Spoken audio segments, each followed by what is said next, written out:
And thank you, International Art Museum, for this wonderful opportunity for sharing. I'm very excited to share my understanding and my wonder of creating these larger than life sculptures of Durga.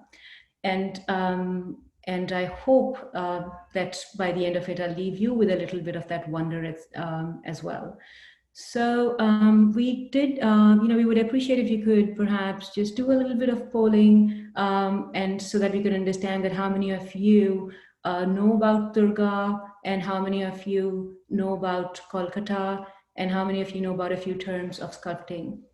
But irrespective, I will try to take everybody along in this conversation so that and I will try to explain these terms. But if I, skim through and assume that you know those, please feel free to raise your hands and point out, and I'm happy to go through these terms in details.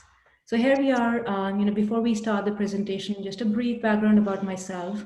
I did my bachelor's and my master's from India. I started my professional journey as a market research consultant, and I quit my role as vice president in the exhibitions industry to start a more inward journey of creating art. So in 2018, I took my first workshop with Jason Arkels, who taught us how to create these old figurative sculptures, and we created a bust. That led me to this very fulfilling journey of creating more art, and I've been extremely lucky with the response I've received about my work.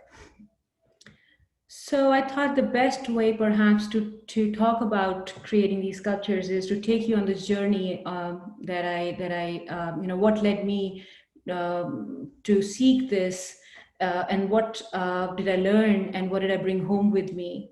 So while I grew up in India, I grew up in the northern region of India, but I never had opportunity to witness this beautiful celebration of Durga. And I was always very fascinated on how she was celebrated in Kolkata, the relationship that Bengalis have with her. And as a sculptor, I was even more curious to know about how they make these larger than life ephemeral sculptures. So I reached out to the universe to help me, which happens to be Facebook now. One thing led to the other, and a friend of mine connected me to this foundation called the Richa Foundation. They champion, and they're big supporters of local artisans and tribal art. They put me in touch with China Pal. She's the lady in the middle, right next to me.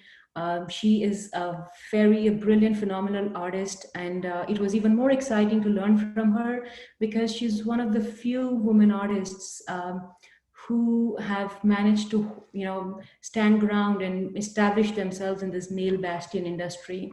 Her father was a famous sculptor, and she decided to take that business and expand on it. And on the right is my friend Kathleen. Could I request you to please put it on mute? Thank you.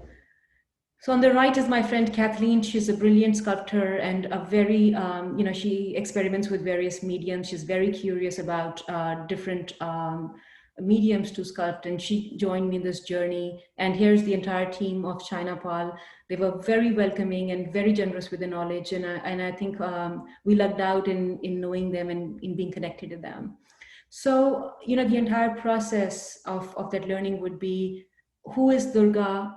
How do they celebrate her? And how do they create these sculptures? So for the purpose of this presentation, I'm going to expand a lot more on the technique side of it, and just touch a little bit upon who Durga is and how she's celebrated, so that we understand the technique as well.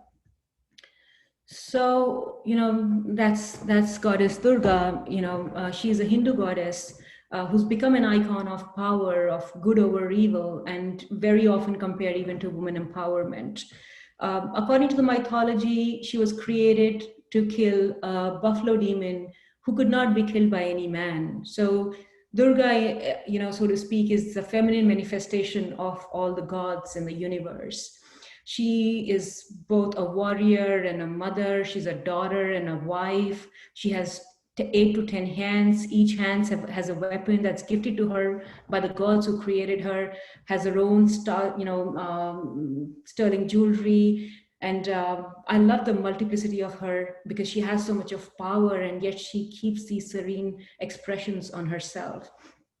And this particular iconography that you see of Durga is very quintessential to the Bengali region, which is on the eastern side of India where she's celebrated. So it's a 10-day long process where she's celebrated, which I will talk in the next presentation. But what I love about this iconography is how they've seemingly blended the martial to the maternal, and that's what drew to me about Durga, the fact that she can be both fierce and nurturing at the same time. So how she's celebrated now. So Durga, um, there are I believe just two temples in Kolkata of Durga. So most of her celebrations and her the relationship, the religious relationship that people have is through this 10-day long religious ceremony called Durga Puja. And it has evolved over the years. And of course, the economic and the financial background of the region has played a very key role in supporting this traditional art of creating these sculptures. It's believed that this art has been passed down from generation to generation for over 250 years. So, Kolkata used to be, it had its influence in the late Mughal and the early British colonial period. They had uh, the early Calcutta was also a very flourishing trade port. So what led to was, the worships started to get staged in these rich houses of the zamindars, which are the landlords. And then during the turn of the 17th century, it moved from these rural households to these wealthy mansions. It's called the Bane di Bari. And over the period, it has evolved into, celebrations, this religious ceremony for all, which is called the community puja. It's called the Sarbojanan Puja.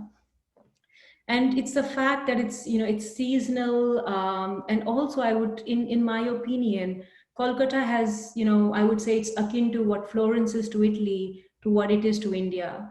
There are many school of arts that have evolved from this region. The people of Kolkata, pride themselves on being patrons of art.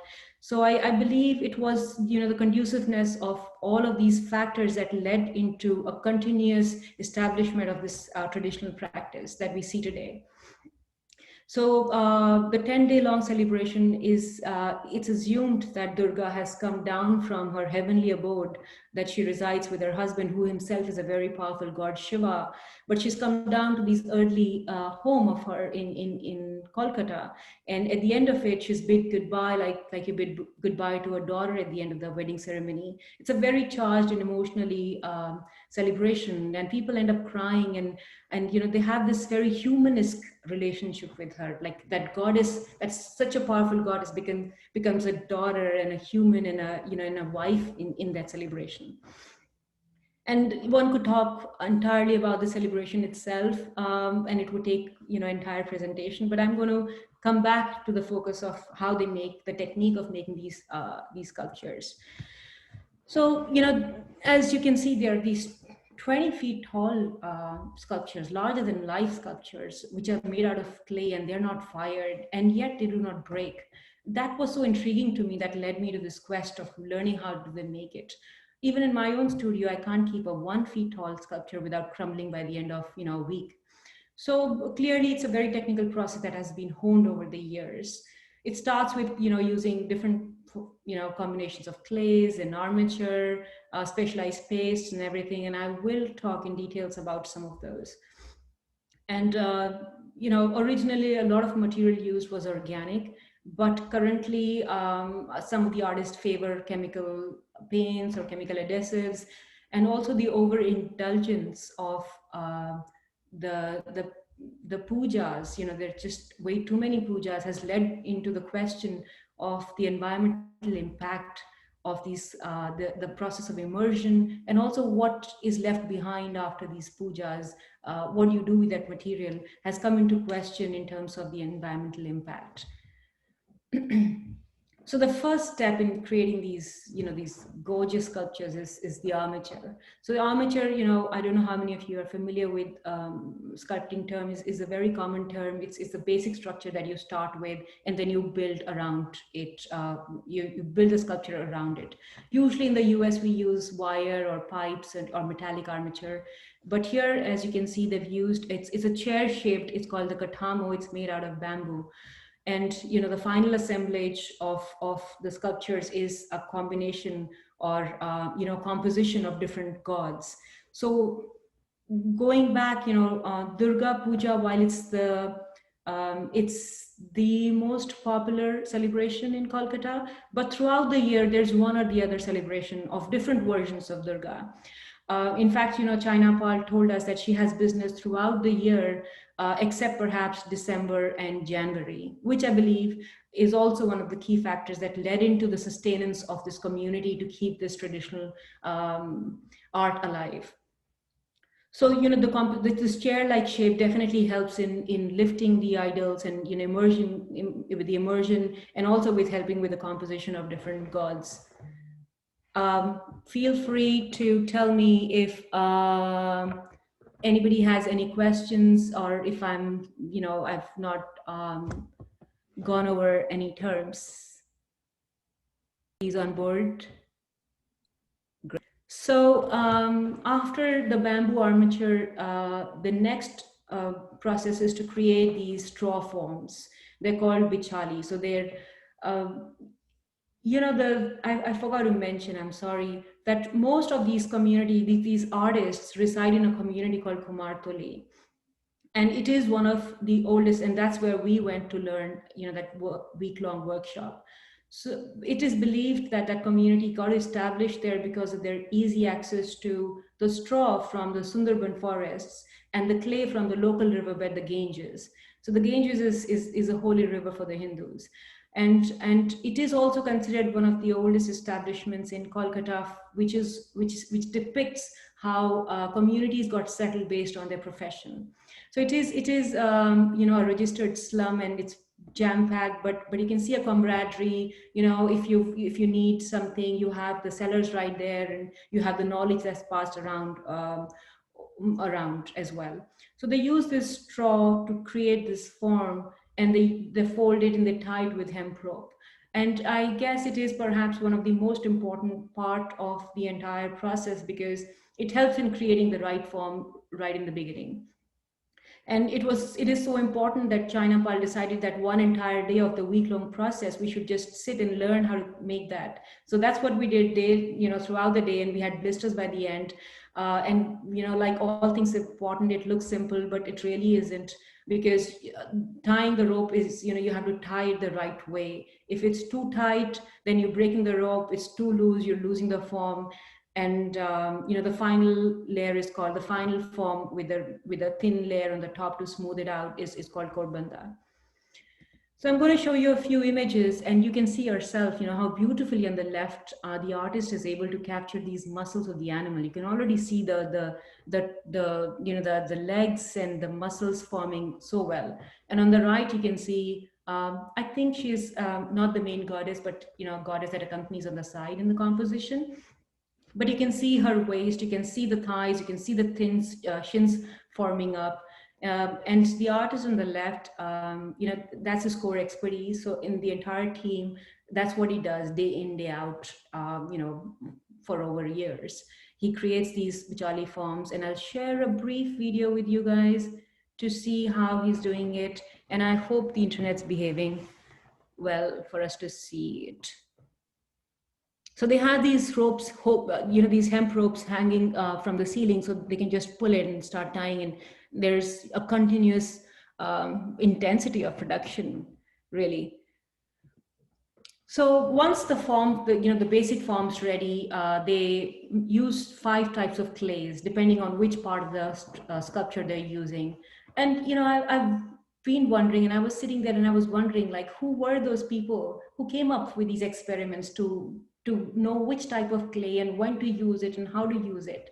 And perhaps once you've achieved that, then you're emboldened to experiment with scale. And once that's behind you, then what's left is to keep it alive and relevant in today's world. And I'd say that you and I today are now part of that circle of 250 years, which is enabling them to keep this knowledge and pass on. It's just fascinating this how the spread of history, passes along, and who were those people who started to think about all that. So here are these 5 types of clays that they use. So mati, as you can see in most of these clays, it ends with a mati is a term. It's called it's clay in Bengali. So there's bele mati, which is clay with a lot of grog and it's very sticky. Then there's entel mati, which is very smooth clay that's used to finish a lot of work. Then there's tush mati, that's where they mix the clay with the husk. And then there's kori mati. Kori means white, and then mati, so white clay. The literal translation, which is the last layer before the colors that's put on these sculptures. And the mukar is the face, and so it's the face clay, the clay used for the face. It's a mixture of bele mati and entel mati, and it's used to make both your molds of face, hand, and feet, which again I'll talk in the process. So most of the skeleton of the sculpture is made using tush mati, and the rest of the skin comes with finer clay, which is the entel mati. And I'll show you a brief videos. So on the left, you can see the artist is using tush mati to create the major forms of the sculpture. And on the right, once you've got the skeleton of the sculpture, you start layering it up with the skin. So that's the entel mati, the smooth clay that they're using it on the top. So you see, it's such a beautiful combination of using the form structure, like the stray form, which is breathable, which lets the clay breathe. And then you start layering it up, you let them dry, then you layer it up, which perhaps is one of the reasons why they don't crack. They're able to contract and breathe and not crack. So the face, hand, and feet, these are primarily the only things that people get to see in the entire idols. And what's so funny is that even if you don't get to see the entire body, the time that the artist put in creating it just the way it needs to be put is just so inspiring. And that's what, that's where I guess religious art is so inspiring, the sincerity that you give your best, no matter what, even if it's not being seen by anybody. From here, it goes into the water, nobody sees it, but the artist himself or herself. Anyhow, back to the face and the hand and the feet, they are such an important part because they are also seen. And the face is also a very, while they're pretty similar, but there is a trademark expression that each artist workshop has. So they are made out of press mold. So the press mold is made out of plaster of Paris, and then you press clay, and you take it out, and that's you've got your face or your hand or your feet. And they're saved, over the years because that's your trademark. And the faces have style, the stylization has changed over the years, but it's still divided between the traditional, which is what you see here, and the more modern looking version that I'll share with you later in the presentation. So here on the left, you can see the casts that are made out of feet, the hand, and the thumb. And here you can see the mold that is used to press for the face. And then they use tush mati to cover it up. So that gives you the right support to pull it out and then put it back.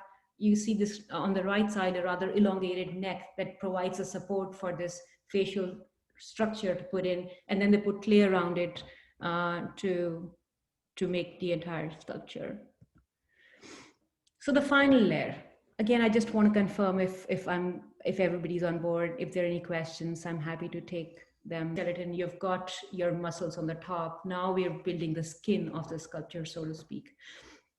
So for the skin they use, and you've also got the smooth clay over the top, but now we built the real skin. And that's built by using these thin cotton bandages, which are smoothened with clay, and then they're put on the top and they're wrapped around the body.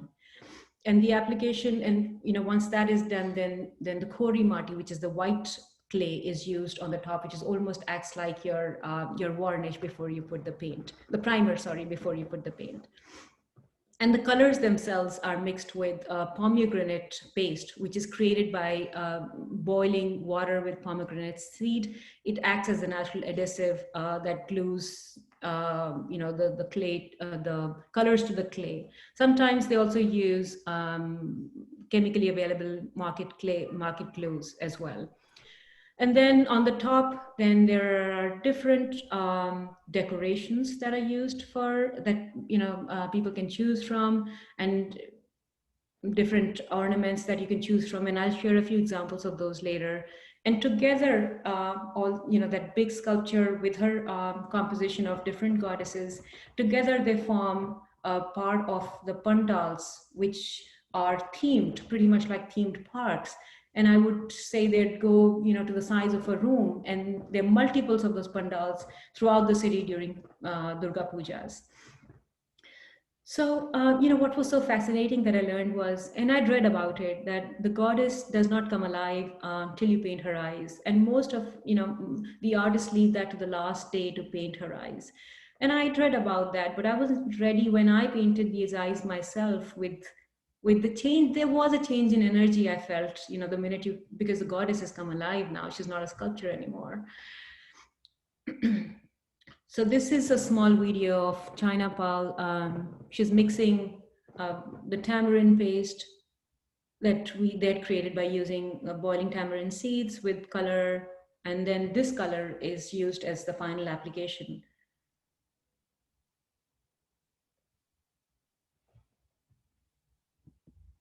So here is an example on the left of how these cotton bandages are used to create the smooth layer which acts as the skin of these sculptures.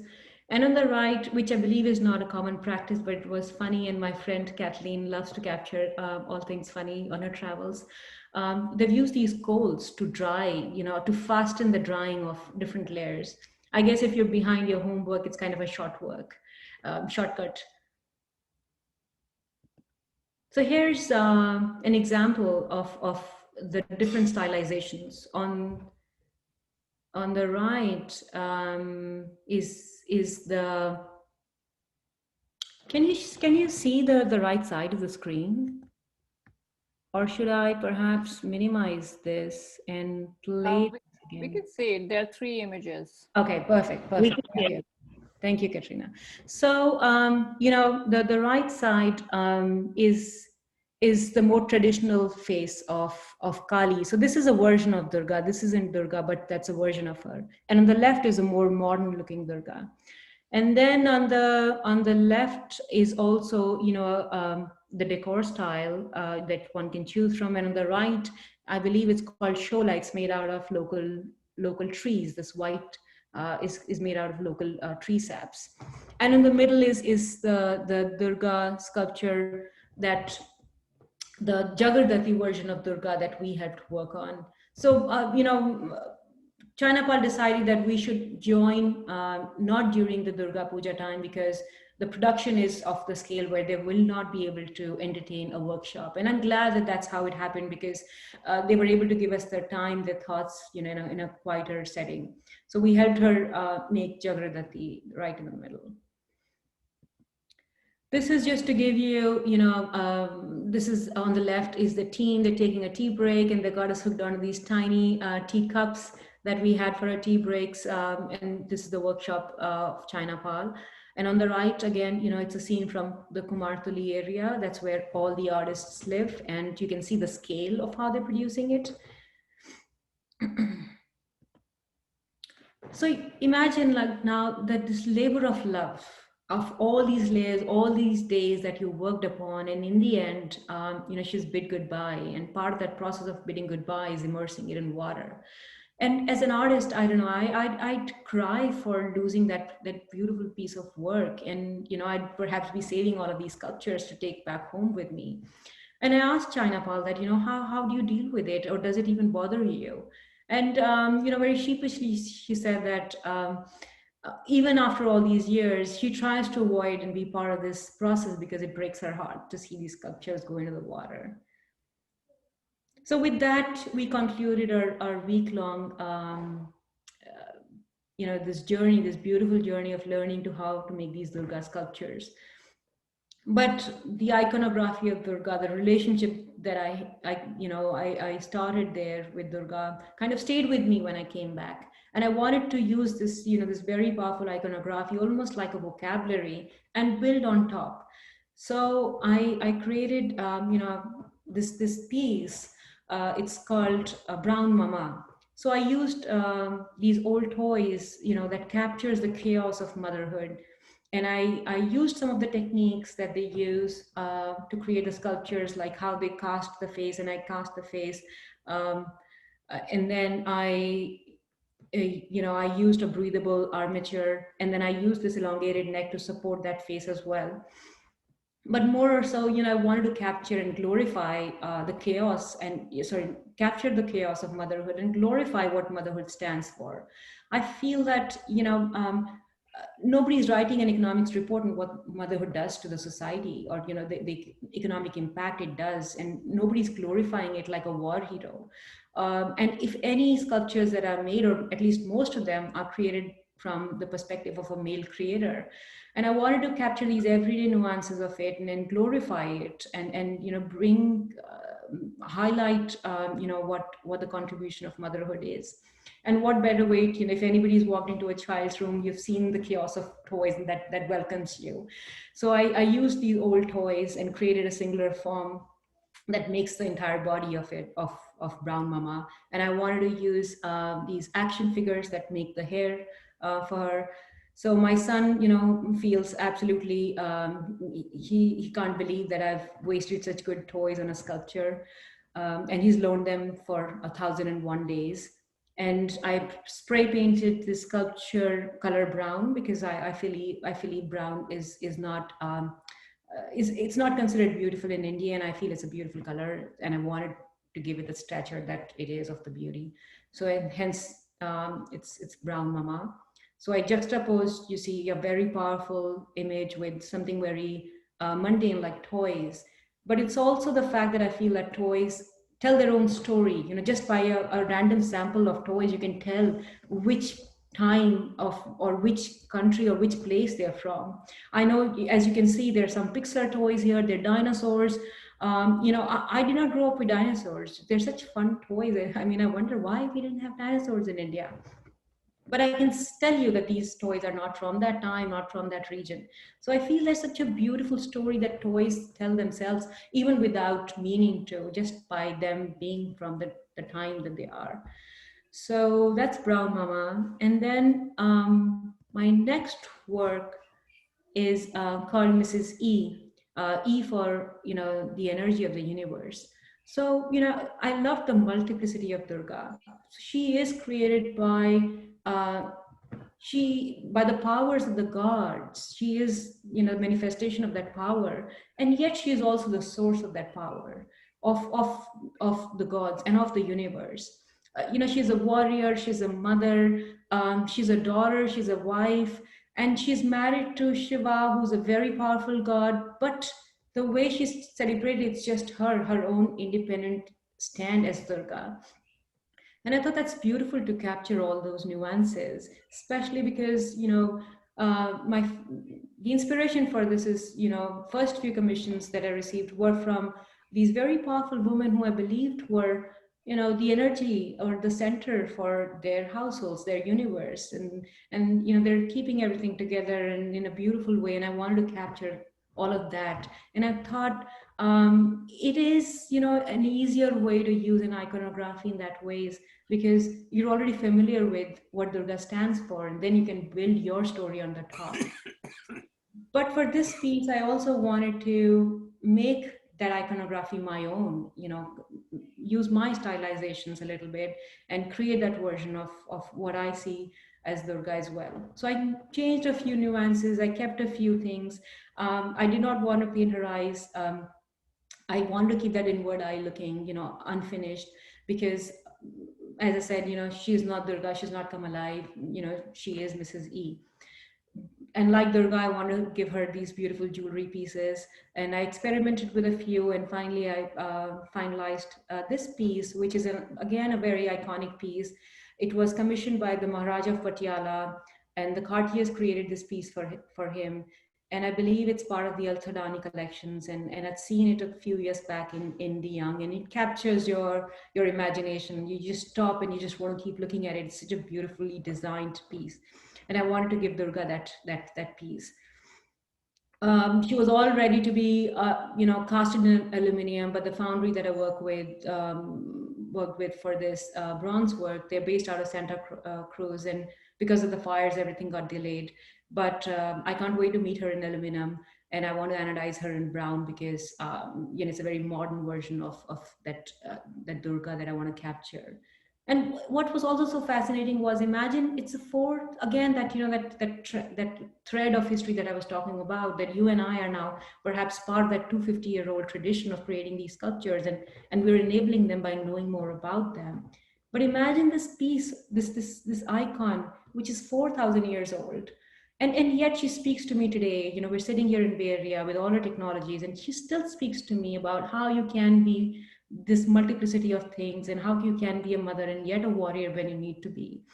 You can have the power and yet the serenity of the expressions. Um, yes, you can see I'm completely enamored by Durga. So, and I hope to use more of her in different forms in my work. And I want to share a little bit more about little my other pieces as well with you.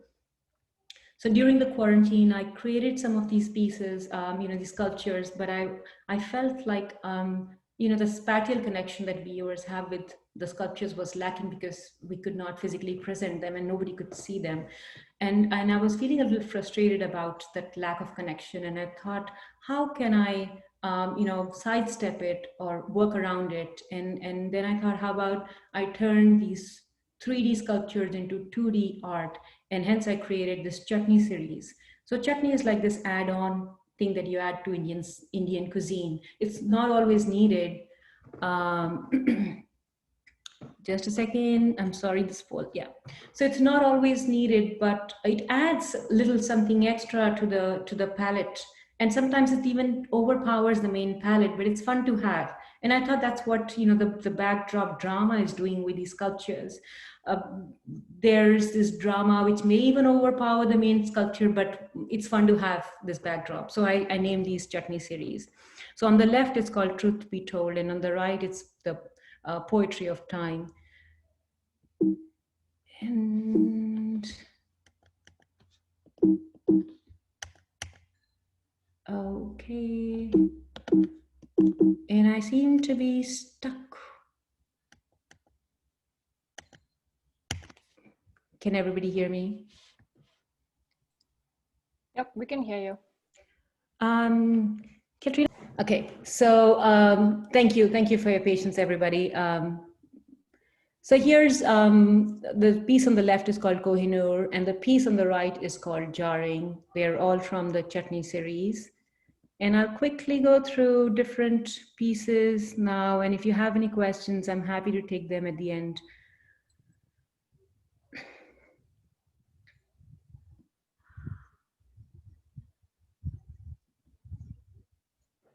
Okay, with that, I conclude my presentation, and I'm happy to take any calls.